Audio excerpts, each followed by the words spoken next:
आज आपण पौष्टिक पारंपरिक घरोघरी हा पदार्थ पूर्वी केला जायचा तर तुरी डाळीचा आगळा वेगळा पदार्थ म्हणजे पळसाच्या पानावरचे फुनके तर कसे करायचे ते बघणार आहोत। तर व्हिडिओ स्किप न करता संपूर्ण बघा। नमस्कार, मी ज्योतिष किचन मध्ये सर्वांचं खूप खूप स्वागत आहे। चला तर रेसिपीला सुरुवात करूया।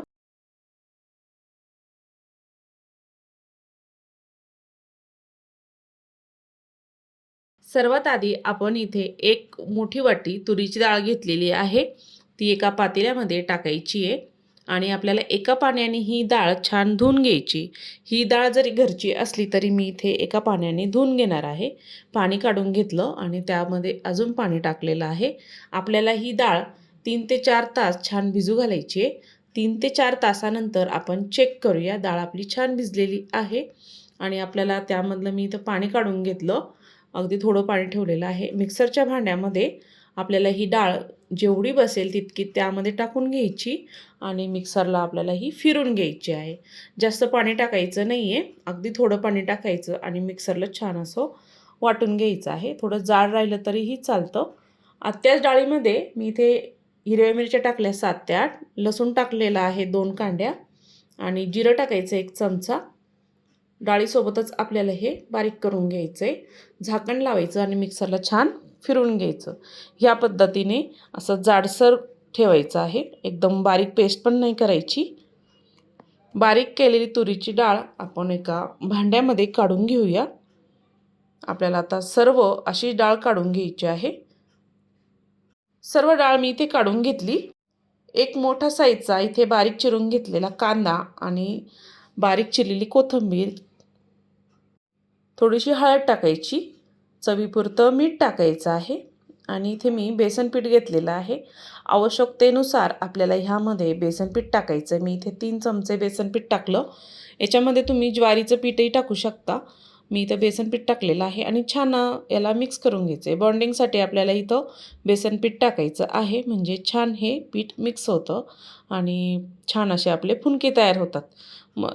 पीठ टाकल्यानंतर आपल्याला छान असं मिक्स करून घ्यायचं आहे।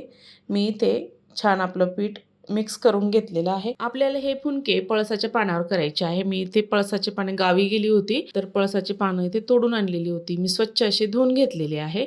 तुम्हाला जर पळसाची पानं नाही मिळाली तर तुम्ही चाळणीमध्ये करू शकता।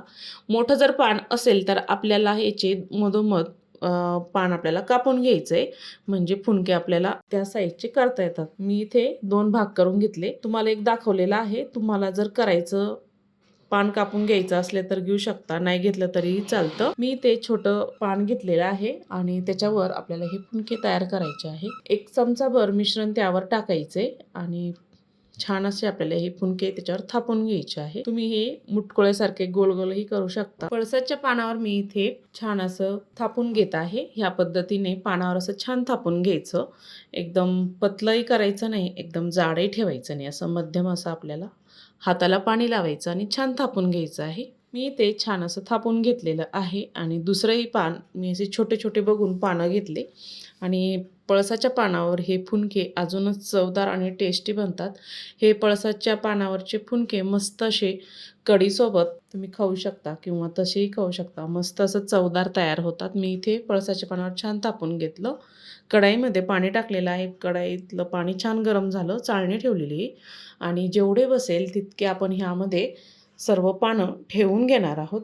एकावर एक ठेवले तरीही चालते, कारण ते शिजल्यानंतर छान अलगद निघून येतं। या पद्धतीने मी ठेवले आहेत आणि झाकण ठेवायचं। 10 ते 15 मिनटं छान वाफ काढून घ्यायची आहे। 10 ते 15 मिनटानंतर बघू शकता फुलके छान असे फुललेले आहेत, अलगद असे निघत आहेत। एकाच वेळेस तुम्ही एकावर एक टाकूनही वाफवू शकता।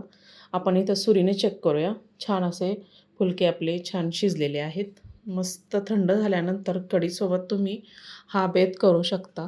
एखाद्या वेळेस आपल्याला चटपटीत किंवा असं पारंपरिक पदार्थ खावासा वाटला तर नक्की तयार करून बघा। तुरीच्या डाळीचे फुनके। ह्या पळसाच्या पानामुळे फुनक्यांना छान अशी चव येते। तुम्हाला जर गावाकडे किंवा गावी गेल्यानंतर अशी पळसाची पानं भेटले ना, तर नक्की असा पदार्थ ट्राय करून बघा. आजची रेसिपी आवडली असेल तर ज्योतिष किचन चॅनलला नक्की सबस्क्राईब करा, बेल आयकॉनला क्लिक करा, म्हणजे नवीन रेसिपीचे नोटिफिकेशन सर्वात आधी तुम्हाला मिळेल. फेसबुकवर बघत असाल तर फॉलो करा. संपूर्ण व्हिडिओ बघितल्याबद्दल सर्वांचे धन्यवाद.